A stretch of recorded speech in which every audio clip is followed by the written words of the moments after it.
नमस्कार, ये आकाशवाणी शिमला है। अब आप राजकुमारी चंदेल से प्रादेशिक समाचार सुनिए।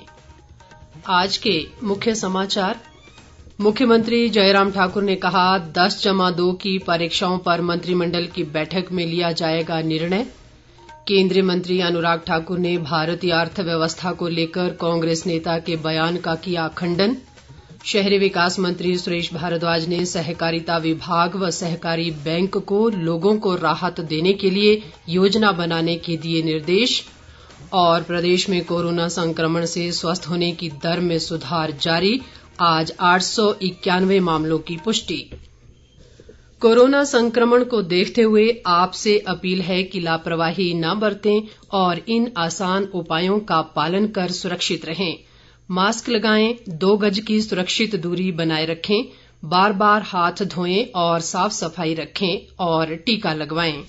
लोगों को कोविड से संबंधित जानकारी देने और उनके मार्गदर्शन के लिए राष्ट्रीय हेल्पलाइन कार्यरत है। इसका नंबर है 011-2397-8046 और 1075। इसके अलावा हिमाचल प्रदेश में लोगों को कोविड संबंधी जानकारी देने और उनके मार्गदर्शन के लिए 104 हेल्पलाइन नंबर कार्यरत है। अब समाचार विस्तार से। मुख्यमंत्री जयराम ठाकुर ने कहा है कि प्रदेश स्कूल शिक्षा बोर्ड की 10+2 की वार्षिक परीक्षाओं के संबंध में आगामी 5 जून को होने वाली मंत्रिमंडल की बैठक में निर्णय लिया जाएगा। शिमला में आज पत्रकारों से अनौपचारिक बातचीत में मुख्यमंत्री ने कहा कि मौजूदा कोरोना महामारी के दौरान प्रदेश परीक्षाएं आयोजित करवाने की स्थिति में नहीं है। उन्होंने कहा कि इस संबंध में शिक्षा विभाग से भी फीडबैक ली जा रही है और सीबीएसई की तर्ज पर ही सभी पहलुओं पर विचार विमर्श कर आगामी निर्णय लिया जाएगा।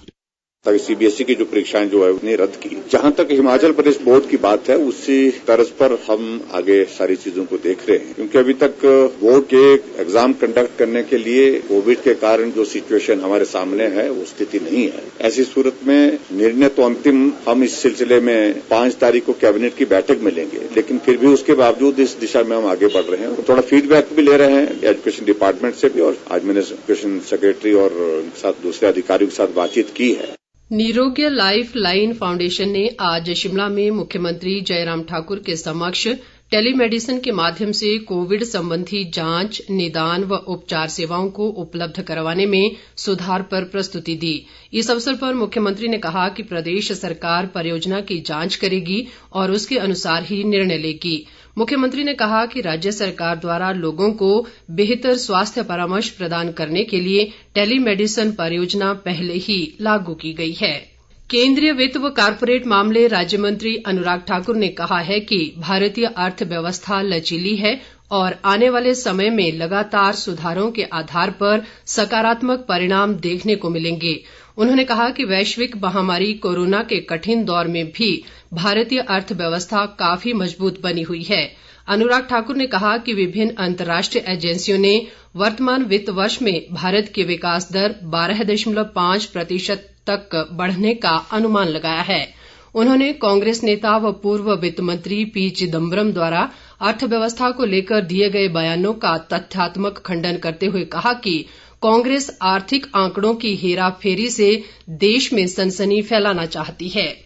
आयुष घर द्वार कार्यक्रम के तहत स्वास्थ्य मंत्री राजीव सहजल ने आज रामपुर बुशहर में होम आइसोलेशन में रह रहे 89 कोरोना मरीजों से संवाद किया।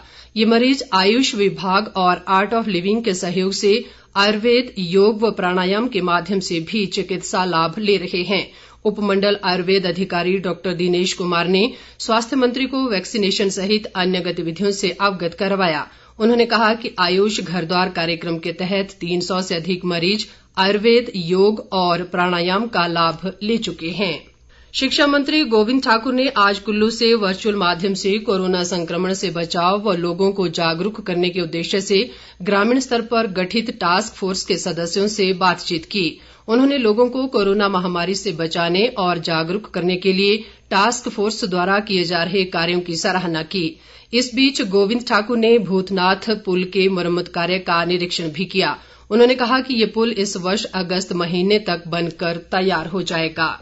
वन मंत्री राकेश पठानिया ने कहा है कि राज्य वन विभाग प्राकृतिक संसाधनों के संरक्षण के लिए प्रतिबद्ध है। उन्होंने वर्चुअल माध्यम से वन विभाग की समीक्षा बैठक की अध्यक्षता करते हुए अधिकारियों को वनों के संरक्षण व विकास के लिए एक टीम के रूप में कार्य करने को कहा। राकेश पठानिया ने विभाग के शोध व प्रशिक्षण प्रभाग को और अधिक प्रभावी ढंग से कार्य करने के निर्देश दिए। उन्होंने ये भी कहा कि कोरोना महामारी का दौर समाप्त होते ही वन रक्षकों के 311 पदों पर भर्ती की जाएगी। शहरी विकास मंत्री सुरेश भारद्वाज ने सहकारिता विभाग और सहकारी बैंक को कोरोना महामारी के कारण उत्पन्न परिस्थितियों के दृष्टिगत लोगों को राहत देने के लिए योजनाएं बनाने के निर्देश दिए हैं। शिमला में आज एक समीक्षा बैठक में उन्होंने सहकारी बैंकों को एनपीए घटाने और ग्रामीण क्षेत्रों में लोगों के सहयोग व उत्थान पर विशेष ध्यान देने को कहा। सुरेश भारद्वाज ने कहा कि पिछले 1 वर्ष में सहकारी बैंकों ने आम लोगों की सहायता के लिए विभिन्न योजनाएं चलाई हैं। उन्होंने कहा कि राज्य सहकारिता बैंक ने कोरोना महामारी में लगभग 10,000 लोगों को करीब 340 करोड़ रुपए के ऋण आवंटित किए। प्रदेश में कोरोना संक्रमण से स्वस्थ होने की दर में वृद्धि दर्ज की जा रही है। प्रदेश में आज 1,292 लोगों ने कोरोना से जंग जीती है और अब तक 1,76,949 लोग ठीक हो चुके हैं।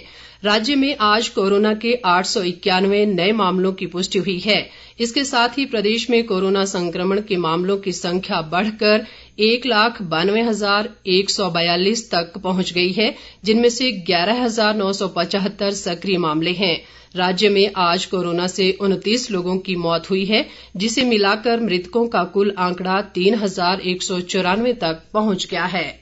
ग्रामीण विकास व पंचायतीराज मंत्री वीरेंद्र कंवर और खाद्य आपूर्ति मंत्री राजेंद्र गर्ग ने कहा है कि केंद्रीय वित्त राज्य मंत्री अनुराग ठाकुर के प्रयासों से प्रदेश में कोरोना के खिलाफ लड़ाई मजबूत हुई है। उन्होंने कहा कि अनुराग ठाकुर ने दिल्ली से 160 ऑक्सीजन सिलेंडर व 108 ऑक्सीजन कंसंट्रेटर सहित अन्य मेडिकल उपकरण भेजकर चिकित्सा संस्थानों में तुरंत ऑक्सीजन की सुविधा उपलब्ध करवाई है। राजेंद्र गर्ग ने घुमारवीं व हमीरपुर के ऑक्सीजन प्लांट का शिलान्यास करने के लिए भाजपा के राष्ट्रीय अध्यक्ष जगत प्रकाश नड्डा का भी आभार जताया है। उन्होंने कहा कि अनुराग ठाकुर द्वारा स्थापित करवाए जा रहे ऑक्सीजन बैंक से 700 बिस्तरों को निर्बाध रूप से ऑक्सीजन उपलब्ध होगी। हमीरपुर जिले के भोरंज विधानसभा क्षेत्र के पूर्व विधायक अमर सिंह चौधरी का आज हमीरपुर में उनके पैतृक स्थान में निधन हो गया। वे 85 वर्ष के थे। अमर सिंह चौधरी वर्ष 1967 और 1977 में तत्कालीन मेवा विधानसभा क्षेत्र से 2 बार विधायक रहे। मुख्यमंत्री जयराम ठाकुर ने अमर सिंह चौधरी के निधन पर गहरा दुख जताते हुए शोक संतप्त परिजनों के प्रति अपनी संवेदनाएं प्रकट की हैं। मुख्यमंत्री ने कहा कि क्षेत्र के विकास में उनके योगदान को सदैव याद रखा जाएगा। इस बीच पूर्व मुख्यमंत्री प्रेम कुमार धूमल ने भी अमर सिंह चौधरी के निधन पर गहरा शोक जताते हुए कहा है कि वे बेहद सरल व्यक्तित्व के धनी थे। उन्होंने कहा कि क्षेत्र के विकास में चौधरी अमर सिंह की भूमिका को लंबे समय तक याद रखा जाएगा। प्रदेश कांग्रेस अध्यक्ष कुलदीप राठौर ने आज शिमला स्थित पार्टी मुख्यालय राजीव भवन में कोरोना रोगियों की सहायता के लिए एक निःशुल्क ऑक्सीजन युक्त एम्बुलेंस सेवा का शुभारंभ किया। इस अवसर पर उन्होंने पत्रकारों से अनौपचारिक बातचीत में कहा कि कोरोना से प्रभावित सभी लोगों की हर संभव मदद का प्रयास किया जा रहा है।